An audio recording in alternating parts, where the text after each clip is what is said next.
একাদশ শ্রেণী থেকে পড়ুয়ারা পাবেন ট্যাব। প্রপোজ ডেতে বিশাল সুখবর, বিরাট ঘোষণা করলেন বাংলা বাজেটে। বড় ঘোষণা হলো রাজ্য বাজেটে। এবার ক্লাস 12-এ দাদা দিদিদের দেখে হাপিদেশ করে তাকিয়ে থাকতে হবে না, একাদশ শ্রেণীতেই মিলবে টাকা। এবার রাজ্যে বাজেটের পড়ুয়াদের ট্যাব নিয়ে বড় ঘোষণা করলেন অর্থ দপ্তরের স্বাধীন দায়িত্বপ্রাপ্ত প্রতিমন্ত্রী চন্দ্রিমা ভট্টাচার্য। তিনি জানিয়েছেন, তরুণীর স্বপ্ন প্রকল্পের জন্য 10,000 টাকা করে দেওয়া হবে। দ্বাদশ শ্রেণীর পড়ুয়ারা ট্যাব কেনার জন্য পান। এবার একাদশ শ্রেণী থেকেই সেই টাকা দেওয়া হবে। সেজন্য অতিরিক্ত 900 কোটি টাকা বরাদ্দ করা হয়েছে। বাংলার মুখ্যমন্ত্রী মমতা বন্দ্যোপাধ্যায় জানিয়েছেন, ক্লাস 11 থেকে উচ্চ মাধ্যমিকের পড়াশোনা শুরু হয়ে যায়। সে কারণে ক্লাস 11 থেকে স্মার্টফোন দেওয়া হচ্ছে। এতে তাদের সুবিধা হবে। আগে দ্বাদশ শ্রেণীতে দেওয়া হতো, অর্থাৎ এবার আর সরাসরি ট্যাব পাওয়ার জন্য দ্বাদশ শ্রেণীতে ওঠা পর্যন্ত অপেক্ষা করতে হবে না। দশম শ্রেণী থেকে একাদশ শ্রেণী ওঠার পরই কোনো পড়ুয়ার হাতে চলে যাবে সরকারি ট্যাব।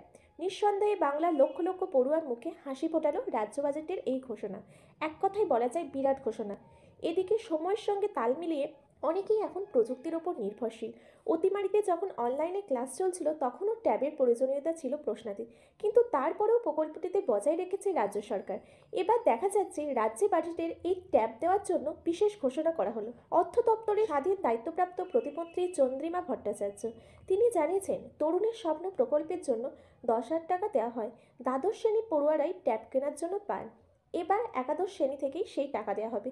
সেজন্য অতিরিক্ত 900 কোটি টাকা বরাদ্দ করা হয়েছে। তাই বলা যায়, ছাত্রছাত্রীদের মাধ্যমিক পরীক্ষা শেষে এটা হচ্ছে রিটার্ন গিফট।